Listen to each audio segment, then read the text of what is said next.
21, good afternoon. Welcome to Weekend Central. This bulletin is coming to you live from the news app here at Adesawe Kanda. We are live on Facebook as TV3 Ghana and on DSTV as channel 279. My name is Josh Quaden. And I am Judith Brown. Coming up this afternoon.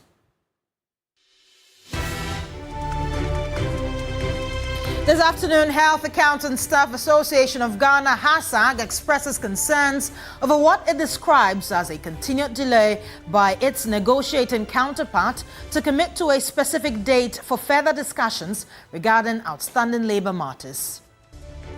And also coming up this afternoon, we'll bring you a report on the growing trend where vendors are rejecting small denomination coins and the 1 cedi note as a legal tender.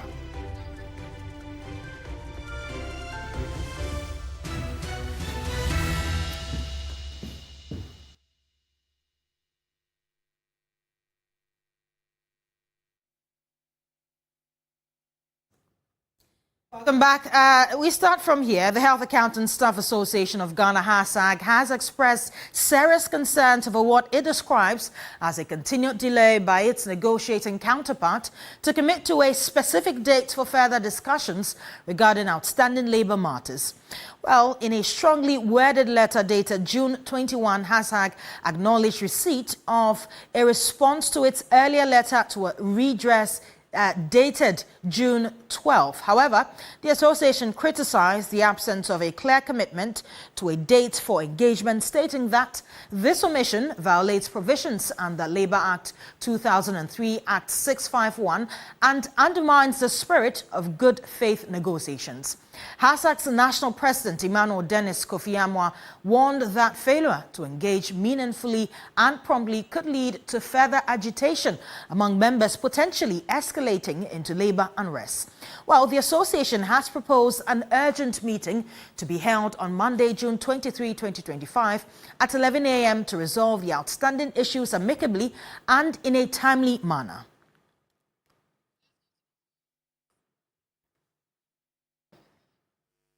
Well, Kofi Woife Setchofia is the National Secretary of Health Accountants Staff Association of Ghana, HASAG. He's joining us with more details on this. Good afternoon, sir. Now, what specific issues are at the core of HASAG's current demands in the ongoing negotiations? To the cherished viewers. Like as indicated, we have started our negotiation process with Fair Wages and Salaries Commission in November 2023, where we submitted a draft copy of our conditions of service to be looked at and agreed upon. After submitting the draft copy, we have written letters upon letters as a reminder to call for the first meeting where the rules of engagement will be signed. Those letters were not responded to until Labour Commission stepped in and wrote to Fair Wages, where they call the meeting for the signing of the rules of engagement, which took place on the 15th of July 2024. After the rules of engagement were signed, we were looking forward to having the negotiation process to continue, but that also delayed until October 29th, 30th, and 31st, 2024, where we went in for the non-financials of the conditions of service. After the non-financials was agreed upon, the last aspect of the process was to agree on the financials, and then we look forward for implementation. We were made to understand that that will happen probably in November 2024. That couldn't happen, and then we moved into the national elections in December. And the new government came into office and made that time too. So we waited to get a feedback as to when we'll resume and complete. We wrote several letters, had engagements, but we have not had any concrete meeting. So on the 12th of June, we were supposed to have a meeting when Labour Commission stepped in and asked the Fair Wages and Salary Commission to make sure that the negotiation process is continued and completed. We were asked to come for the meeting. We arrived at the end of the meeting only to be told the meeting was called off. And then no specific date was given to us as to when the meeting would be held. And we found it very disheartening. We found it very appalling. And having traveled all over from far distances to come and only that to be told the meeting has been called off. So we have written expressing our displeasure. In their response, they have accepted the fact that they didn't do well by communicating to us earlier. And then still, in their response, they have not stated any timeline as to when we will go into the final aspect of the negotiation. And we found it very demeaning because we realized that we are being toyed with. All other unions that we started the process before they have started have been attended to. And it's like we are not being treated fairly. And so we have written to them stating that by Monday 23rd June 2025, if that meeting is not called for us to agree, then we'll follow the due process by following the lay-down laws and then, if possible, embark on an industrial action, which is a strike action. So basically, these are the issues that we have. Our condition of service have not been attended to, whilst others have been attended to and they are enjoying the financial benefits as workers. And what is more appalling is that our members are agitating and they want to move away from the union to join sister unions, other unions that they feel that their condition of service is in place and they will be enjoying from there. And if we are not able to do as leadership, if we are not able to get these things done for our members, it's going to have effect on us. And so this is where the issues are. The pressure was so much from the grassroots level. And we need prompt action from Fair Wages and Salary Commission for these things to be done so that our members will also feel at home and be rest assured that, yes, their concerns are taken on board. Shafia, can you hear me? Yes, I'm asking that why is the absence of a firm meeting date seen as a breach of good faith under the Labour Act? Come again, sir. I'm asking why the absence of a firm meeting date is seen as a breach of good faith under the Labour Act. Because at least if we are calling for a meeting, you should give us a definite timeline, a definite date for us to meet, and then agree on what is on paper. Once that is done, then we are treated fairly. But if you keep telling us that you hear from us soon, soon, that doesn't give us any definite timeline. And that is the reason why we said that it is going against the Labour Act. Because when you start a negotiation, it should be completed within a stipulated time. If there will be an extension, then a 2-week extension will be given for which everything would have been done. That is what the Labour Act stated. Right. And so that has not been done. So we feel that the negotiation has stalled for almost over 8 months now. And that is the reason why we are saying that we are being marginalized and we need to be treated fairly. Well, many thanks for your time. Kofi Sechofia is the National Secretary for Health Accounting Staff Association of Ghana, HASAG. He has been giving us all the details as regards to their concerns, and George has more stories for us. And now let's talk Galamsey. And there is a pushback from China over accusations of its nationals engaging in illegal mining in Ghana. Well, Chinese ambassador to Ghana, Tong Difa, has rejected widespread perceptions that Chinese nationals are primarily responsible for illegal small-scale mining, popularly referred to as Galamsey. According to Ambassador Difa, illegal mining in Ghana did not originate from China, adding that Chinese nationals are often migrant workers brought in by Ghanaians. Take a listen. I do not know what's the reason why when people say Galamsey, they normally equals that with Chinese. But actually, it is not Chinese who, the issue is not originated from Chinese. I mean, you can see those mining, Chinese people cannot get the license, cannot get the permit. It's the Ghanaian people who draw Chinese people over here, and some of those people who are even caught red-handed, even though they are caught red-handed, they are just some like migrant workers to come here to make a living. I'm not treated well because they always say, because I have a social media, when I posted X on my social media, then people say, "Hey, Ambassador, Galamsey, it seems Galamsey is caused by China. So this is unfair to me. Am I correct? This is unfair to me. This is really unfair to me, and unfair to the overwhelming majority of Chinese. They have involved a lot of sectors. You can say, a lot of buildings built by Chinese companies, your roads built by Chinese companies, your port built by Chinese companies. But is any normal Ghanaian people know about this? Or even they know it, they always say Galamsey. They always say Galamsey. Now, Lands and Natural Resources Minister Emmanuel Ama Kofi-Boa said the government is rigorously engaged in the reclamation and revegetation of illegally mined out areas. He added that the punishment for perpetrators of illegal mining will be strictly enforced. Answering questions on the floor of the House, the sector minister said 8 out of 9 red zone mining areas have been reclaimed. The following forest reserves, which were red zones, have been reclaimed: Jemira and Jemira Extension, Afao Hills Forest Reserve, Tano Anwea Forest Reserve, Ofin Shelter Belt Forest Reserve, Anweasu East Forest Reserve, Ashuansu South Forest Reserve, Subri Forest Reserve, and Asinayo Forest Reserve. The Ministry and the Forest Commission were able to recover these reserves through a collaborative effort with the Ghana Armed Forces and the Ghana Police. Efforts are still ongoing to take over the last reserve. To speak again, through the effective collaboration with the Ministry of Defense, we are developing a system where the Forestry Commission will have the military provide backup support, especially in hotspots areas or in situations where the rapid response teams of the Forestry Commission are unable to enforce these laws. The Speaker, the Ministry is also working closely with the Forestry Commission and other agencies to source support to procure key logistics to improve mobility of officers to enhance surveillance and monitoring for early detection of forest offenses.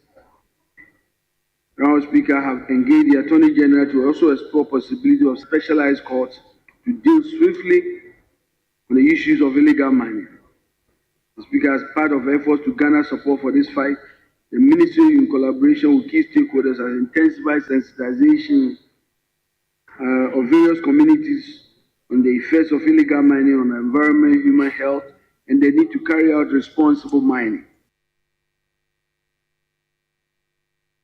Well, let's still on Galamsey. As Chief Executive Officer of the Shippers Authority, Professor Rasfon Jampo has said that there is a need to tackle the political party stalwarts involved in the illegal small-scale mining in order to address the menace. Professor Jampo notes that while efforts are being made to resolve Galamsey, the menace keeps festering. Take a listen.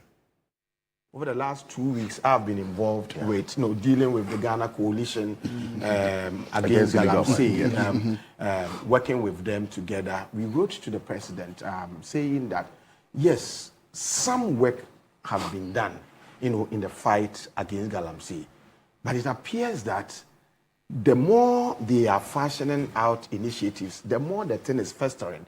And also that there are some party kingpins who are involved in the menace, and now they have started fighting the minister, and they have started fighting even the IGP.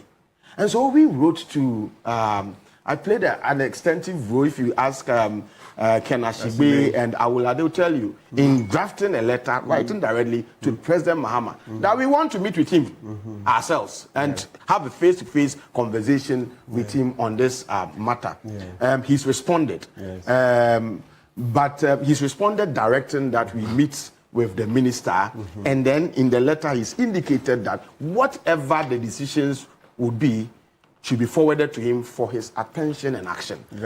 I have spoken to Ken Ashibe about this, and he's aware, and we have, of course, also informed the minister that we look forward to that meeting. And I'm hoping that we'll be able to bring together a composite position that we have, reasoned position that we all have, and then bring it to the attention of President Mahama, and then we'll begin to mount pressure, because now I understand that yes, they are doing what they can, but the problem still festers, and we are told that it's even getting worse.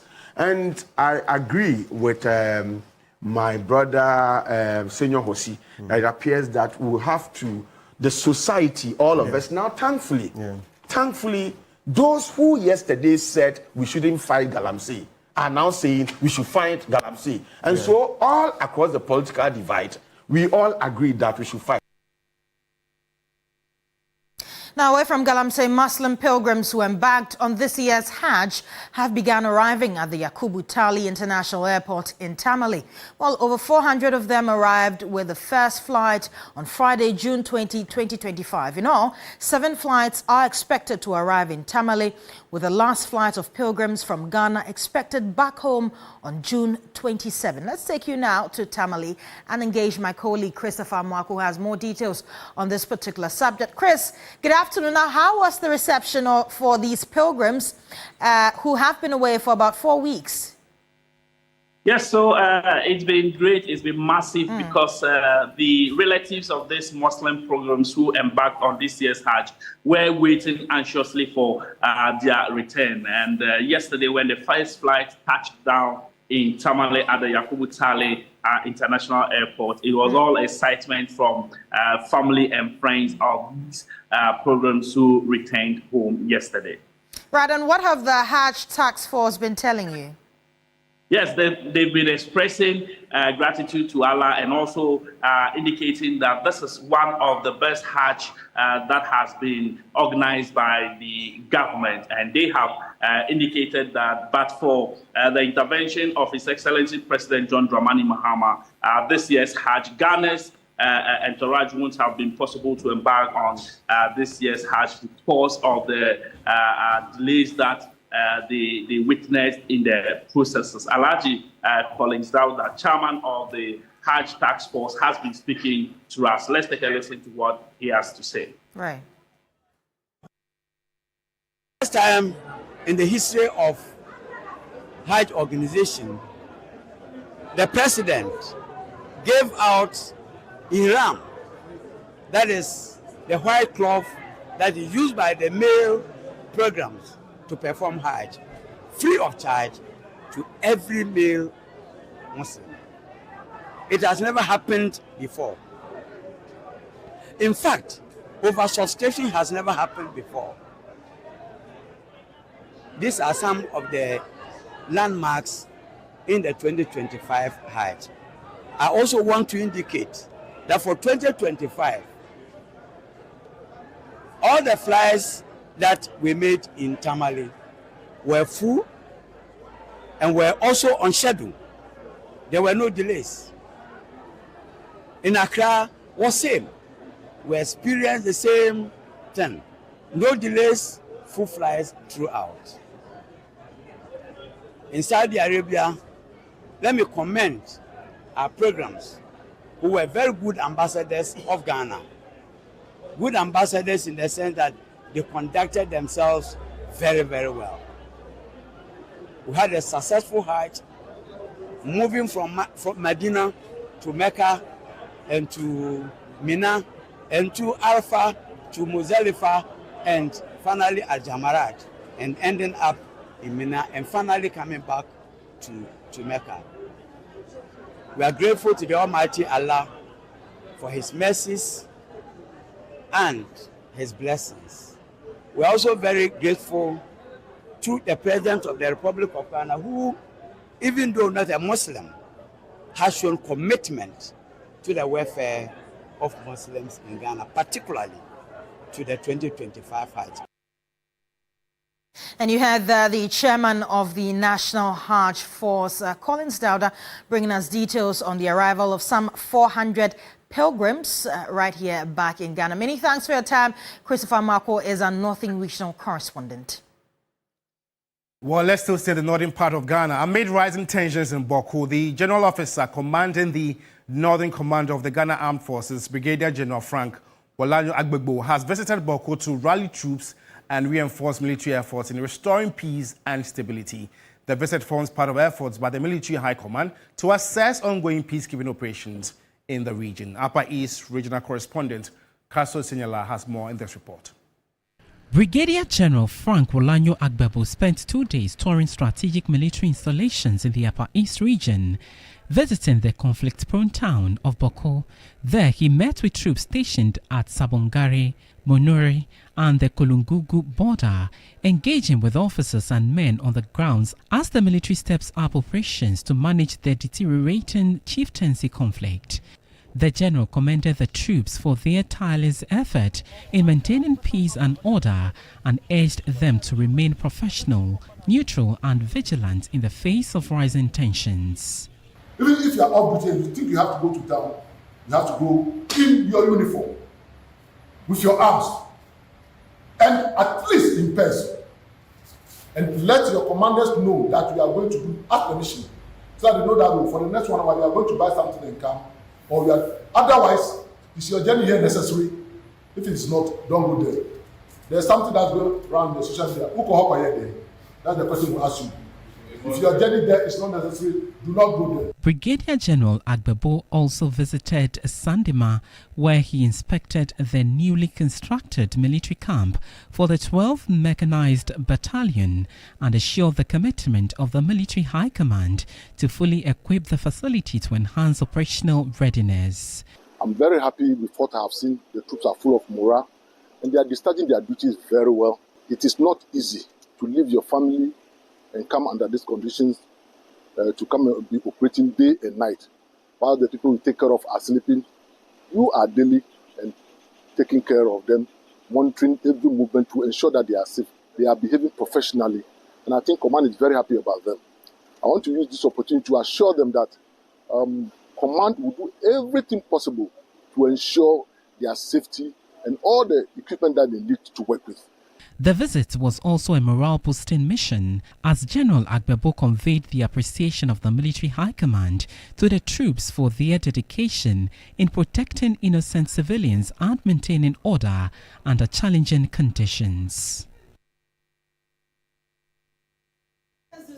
Now, the 2025 Tour du Ghana is underway. 56 cyclists are expected to compete in a keenly contested race from Accra to Aflao as the quest to crown the winner for the 5th edition continues. Earlier today, a number of cyclists completed the formalities and registration processes to ensure they are eligible to participate in the competition. All three sports. Bilishan, who is with the team, joins me with more details. Bill, where are you stationed and what can you report? Yes, so we are currently in Ada, and what I can report is that a lot of cyclists have gathered and it's quite a tight race so far. Remember that we started at the Central University and now we are right around Ada, and we can see some of them clad in white who are far ahead of the pack, but it's still quite close because a number of the cyclists, in total about, if I could count, about 40 of them are well grouped together and are trying to get an advantage over each other so far. And so at some moment, at a point in time, there was a cyclist that actually tripped and fell, but fortunately, he managed to get up and is still competing as of now. His name is Fiamebe Jonathan. Now, he tripped at some point and fell, but he got up and is still competing with the rest of the pack. But we are currently at Huapo, and I can mention that it's a really, really close encounter. We expected to get all the way to the Aflao border in about 2 hours or so, and then we'll be able to decide the winner of the 5th edition of the Tour du Ghana. Right, many thanks for your time. Bilishan is our correspondent, 3 Sports. He's been bringing us all the details on this year's Tour du Ghana. But of course, the Minister of Sports and Recreation, Kofi Adams, spoke prior to the departure of the cyclists for the Tour du Ghana. Let's take a listen. Opportunity, and thank you for inviting me. I know we have spent quite a lot of time here and we need to be moving very soon. But this is important to say to the cycling enthusiasts and the organizers that this occasion for me gladdens my heart. At the time we are talking about issues to do with climate change and looking for effective means of transport that releases very minimal fumes into the atmosphere, talking about cycling and promoting it is the way to go. And therefore, I commend the organizers for putting this together. Cycling don't only deal with the environment, but also about our health. We are in a country where it is reported that 43% of deaths are due to non-communicable diseases. Diseases that if we change our lifestyles, we exercise more, we do more physical activities, as I see Giovanni prepared to do today, we will reduce these NCDs. A lot of non-communicable diseases will be done away with because cycling helps you burn excess fat that you do not need. Your cardiovascular system comes into play, your joints, your emotions are even helped to what? Balance. So cycling does a lot for the body. The tourism potential.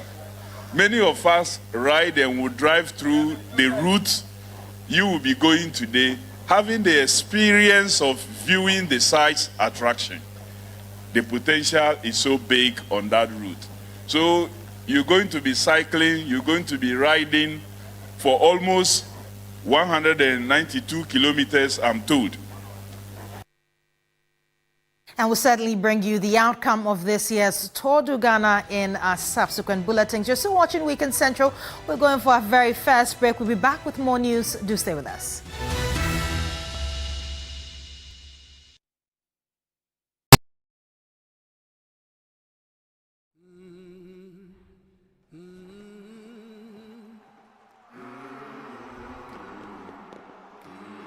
Crowd goes absolutely emphatic.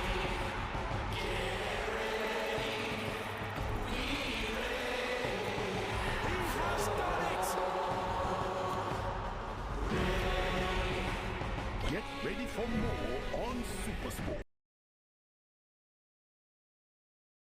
The only to watch all the FIFA Club World Cup. Everybody knows Akwabato. And if you know Akwabato, it means you know M.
Welcome back. You're still watching Weekend Central on TV3 with myself and Judith Brown. In more news this afternoon, there is a growing trend in Accra's market where vendors are rejecting small denomination coins and the 1 cedi note as a legal tender. Judith Brown interacted with some vendors and reports. The Bank of Ghana introduced the 10 and 20 peso coins as part of the redenomination of the cedi in 2007. Years later, these coins seem to have fallen out of use in everyday transactions. Market women and vendors in Accra's markets are deliberately rejecting 10 and 20 peso coins as well as the 1 cedi note. The reasons for rejection vary. Some vendors claim that the coins are too small and inconvenient to handle, whilst others say the 1 cedi note is prone to tearing and therefore not acceptable. And for customers and traders alike, the rejection is causing difficulties.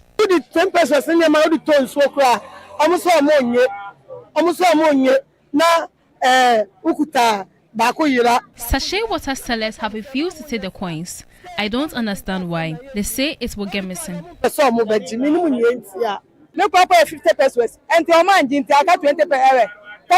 don't take the coins, although the government hasn't prohibited it.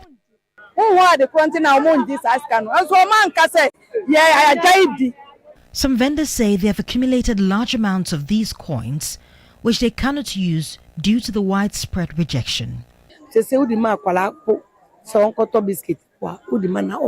Even children don't take the coins. They even reject the 1 cedi note, surprisingly.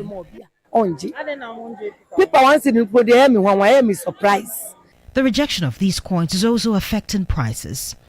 Traders are adding 50 pesos and over to the prices of goods, especially water, causing prices to remain on the high side.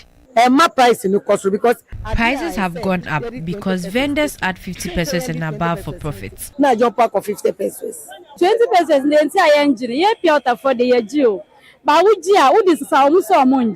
We the sachet water sellers take the money, but others don't. I have 20 pesos coins amounting to 20 cedis on me, and I can't even spend it. The situation is, however, not new. You would recall the 1 peso coin was phased out due to rejection on the market. Until today, it remains unused. For some vendors, government must intervene to ensure these coins do not phase out. It's a problem and the law must work. But what does the law say? Private legal practitioner Christian Mam Hesse explains that the law prohibits rejection of the legal tender. Under no uncertain terms can a person within the territorial jurisdiction of Ghana decide not to accept it, from the highest denomination to the lowest pesos. Indeed, the law prescribes it as an offense, either imprisonment or you pay a fine or both. The policy of the law also requires that Bank of Ghana should also carry out market surveys to see to whether or not the coins, they make currency value, so that if they do not, then the minting of them is also cost to the state. Until drastic measures are taken, the 10 and 20 peso coins, as well as the 1 cedi note, remain on the brink of extinction. Judith Brown, TV3 News. Now, in an era where digital skills are essential, rural communities often lag behind due to limited access to technology. But one initiative is changing the narrative, the Yamuranza Model Labs program. In this report, correspondent Claude Kumie-Bisa tells the story of 9-year-old Elom Gla from Nkrang-Kwanta in the Doma West district of the Bune region, who is defying the odds by building robots.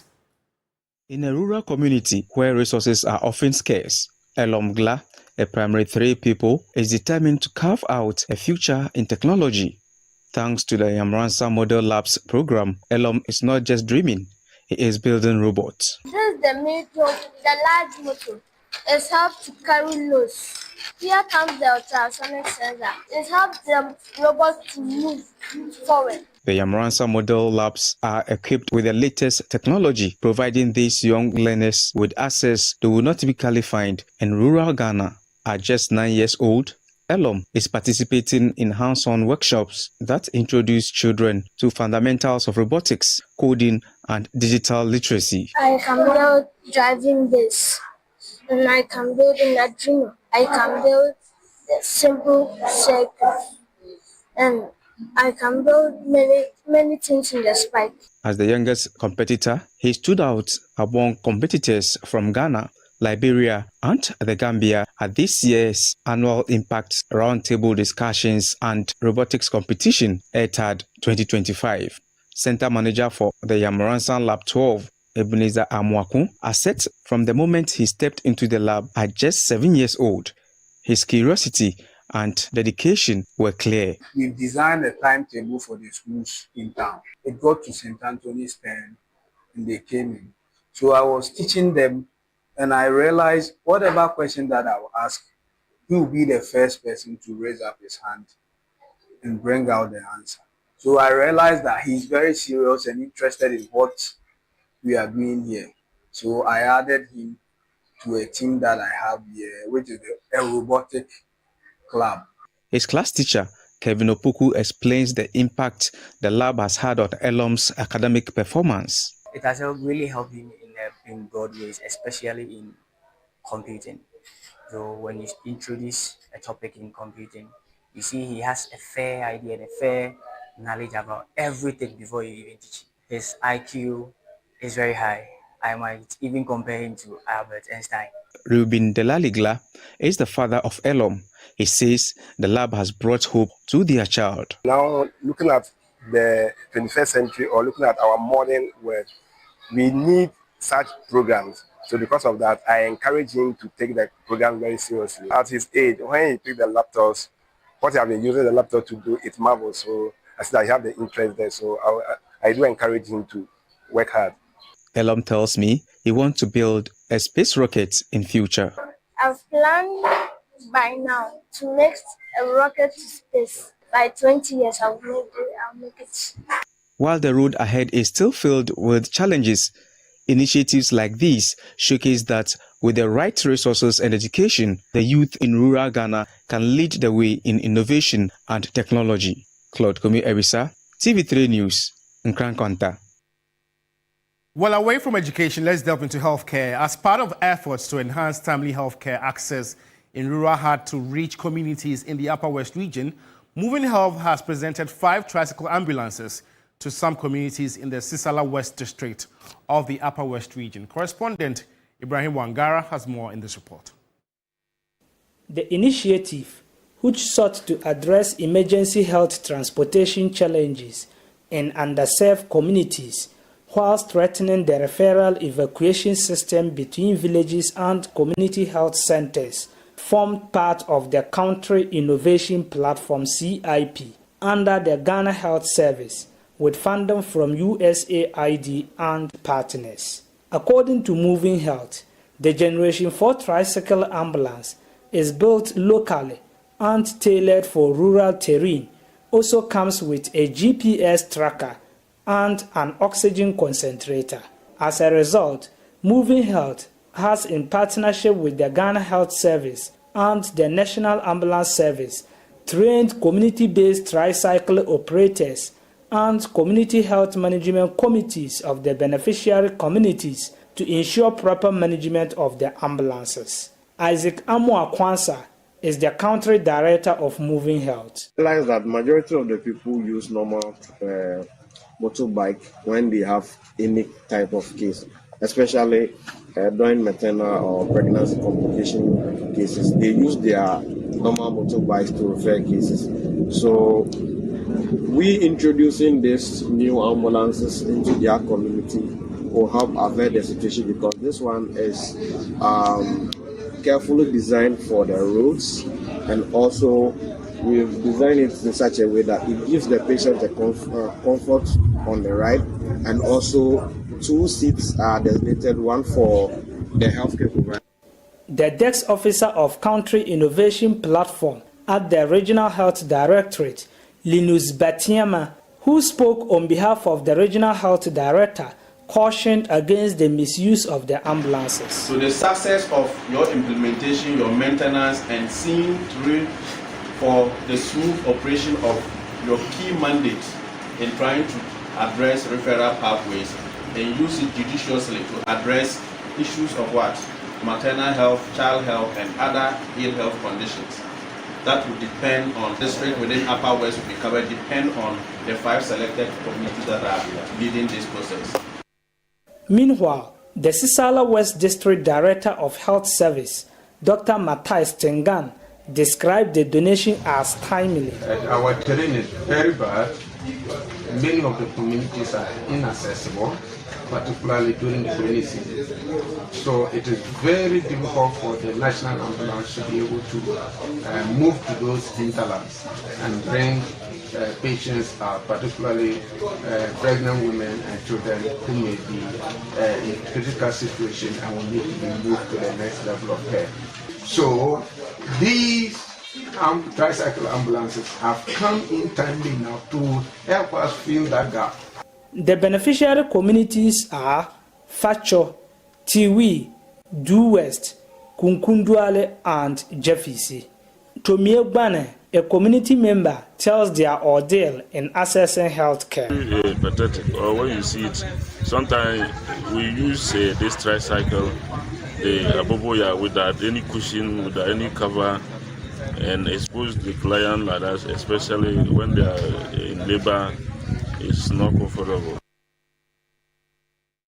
Now, away from that, the acting chief executive officer of the Ghana Shippers Authority, Professor Ransford Jampo, says he hopes the special prosecutor, Kisi Ajabeng, has no bone to pick with the embattled former finance minister, Ken Ofori-Atta. Well, according to Prof. Jampo, that will not augur well for the reputation of Mr. Ajabeng. Prof. Jampo spoke on the key points. I favor every investigation so long as it is going to unearth a problem that would help us to fashion out a solution to it. And so I am hoping that the OSP's intentions are also genuine. I'm hoping that the OSP's intentions are also not driven by personal interest, vendetta, and also the need for a certain regime job security.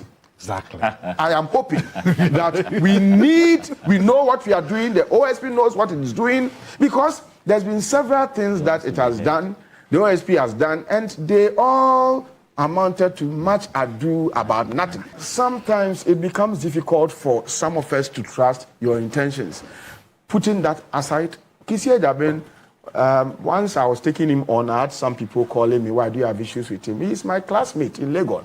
I don't have a problem with him. Recently, I texted him, we exchanged some text. Not a problem with him. I urge him to go on, but I'm saying that in doing so, I would want him to be driven by patriotism. If he's driven by his quest to fight corruption, if he's driven by his mandate to ensure effective prosecution of those who have looted state resources, then we applaud him and we'll give him all our support. Well, let's listen on the OSP. As private legal practitioner Martin Pebu says that the Office of the Special Prosecutor can go ahead to court with the charge and cautionary statement was in office. Speaking on the key points, he noted that there is no guarantee that former Finance Minister Ken Ofori-Atta will return to Ghana to render accountability for his actions when he was in office. Take a listen. He keeps saying that even today he is where he is. Yes. As I said, because of what he's done in the past, OSP cannot trust him that he will come. So we can't take chances. So even if you find out that he's in the Mayo Clinic today, it's not guaranteed that in 3 months he will come. So let this process go on. But also, let's begin to take his offer for the Zoom. And as I said, when I say the Zoom interview, I don't mean that one. But it means that now modify it and tell him that we want to arrest you first in order to take the statement. Then let's hear. So let's do the two. But as for the possible, as for the fact that it's possible that he has actually done the surgery, we can't use it as a reason not to do anything. No. Once he has in the past not honored his words, don't give him that chance. Just go on with the extradition processes, etc. If he recovers in time, and then the extradition process hasn't reached there, nothing stops him from flying to Ghana by himself. But you see, by then, because the Interpol alert is there, maybe they will get him at the airport. He brought this upon himself. No, you want to take Well, you're still watching Weekend Central here on TV3. We're going for a quick commercial break. We'll be back with more updates. Stay with us.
Welcome back. You're still watching Weekend Central right here on TV3. We're going to do some more stories, and in anticipation of the impending legalization of motor tricycles, the National Union of Tricycle Operators of Ghana has launched a comprehensive sensitization program aimed at professionalizing its members and curbing negative practices, while the initiative focuses on crucial areas including personal hygiene, responsible handling of tricycles, and a stern warning against drug abuse, all designed to prepare riders for a more regulated operational environment.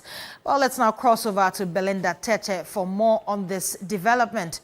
Belinda, good afternoon. How crucial is this sensitization to Pragya riders in the region? Right. When it comes to the Bunu East region, specifically the regional capital, which is Kuchiman, Pragya or the tricycle is what most of the people prefer to ride when they are going to town or wherever they are going. And so desensitization comes in handy because most of these Pragia riders here in the region, they are mostly very unkept. They don't keep themselves well, as well as some of the, as well as their machines they even ride. Sometimes you sit in this tricycle and you ask yourself, should this be even okay for someone to take out from their house and take it on the road to carry people? And so, with the impending legalization, the union took it upon themselves to come down here to train the riders on the importance of cleanliness as well as keeping themselves clean when they are riding this tricycle. They made them aware that the tricycle is their offices.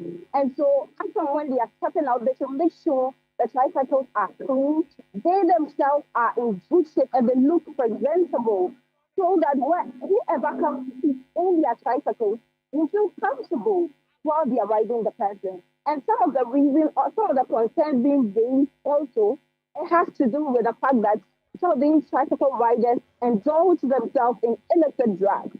And so more than often, when you take this ride, you realize they have bottles of energy drinks in their cars, in their tricycles. You will just think, oh, it's just an energy booster. But then these drinks are incorporated with some energy boosters, some illicit drugs, the Red-225, the tramadol, and whatever the reason they take it, you have no idea.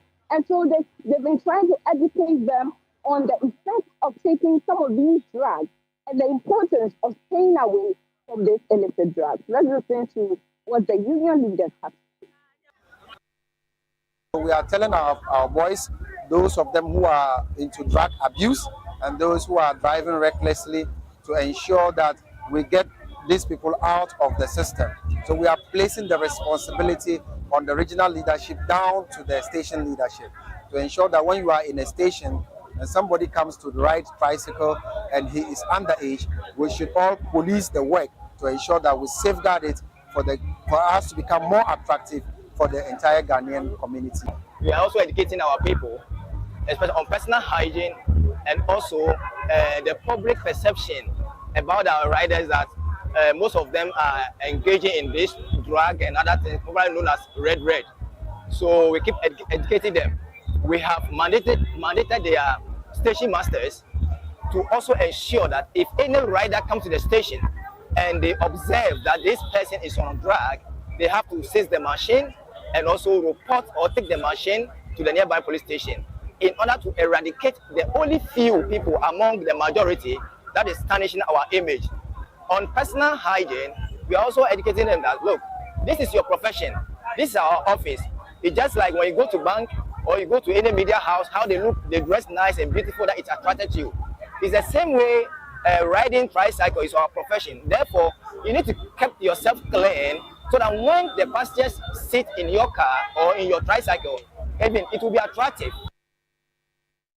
Now, Belinda, how are the riders receiving this sensitization? Right, they've actually expressed their joy with the fact that most of the few of the riders who indulge in this illicit drugs and indulge in this filthy activities are tarnishing the image of the entire Pragia riders. So they've actually expressed gratitude to the union, and they have expressed their readiness to cooperate to make sure that the image or the perception that has been set for the Pragia riders that they are rascals, would be rearranged and they'll get a new image. And now let's listen to what the Pragia riders have to say. Remember, there are some of them who are engaged into these drugs, and then if you look at their their appearance in the Pragia, it is not always the best. And so this engagement is bringing everything to bear or to light. Don't listen to anybody. They don't respect overspeeding, unnecessary overtaking, and those things is the stuff they are in. And so bringing this in on board, it is something that is going to help. Organization about the two dano. This all kind of my energy. This one say we are Jumana say Bambo be a new one. Well, many thanks for your time. Belinda has been bringing us more details on this particular issue on tricycle operators. Well, before we part company, the Vice President, Professor Nana Jane Opoku-Agyeman, has charged all metropolitan, municipal and district chief executives, MMDCEs, to implement programs that reflect the provisions of the affirmative action law. In a speech read for her by the political advisor, Samuel Ofosu-Ampofo, the Vice President said inclusivity is not optional but essential to sustainable and equitable development. Ceremony of the orientation and training program for metropolitan, municipal and district chief executives, the Vice President, in a speech read for her by political advisor Samuel Ofosu-Ampofo, said government has taken decisive steps to resource and strengthen local governance, indicating each metropolitan, municipal and district assembly is expected to receive 25 million Ghana cedis to empower them for better development at the local level. He stressed the need to make use of the affirmative action law. The challenges ahead are real and pressing. Low IGF mobilization, weak sub-district structures, recurring financial infractions, poor sanitation, underdeveloped local economies, and inadequate gender-responsive development planning. These are further compounded by the threat of illegal mining and climate change. It is your duty to respond with urgency and innovations. You are expected to implement programs that reflect the provisions of the Affirmative Action, Gender Equity Act 2024. Inclusivity is not optional.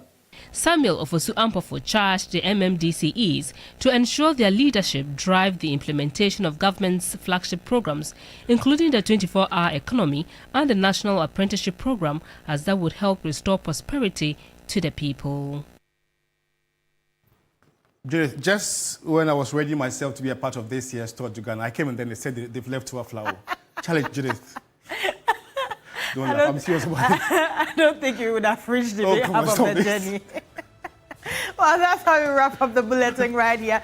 Make sure you tune into 3FM 92.7 and listen to all the details as regards to this year's tour to Ghana. It's fun and it's going to be interesting as well. So do that with us. My name is Judith Brown. I've been doing this with. And my name is George Quinn. For more news updates, just log on to our website, s3news.com. Also follow us on Instagram, tv3.gh, for the latest update. Thanks for watching. It's always a pleasure coming your way. Good afternoon.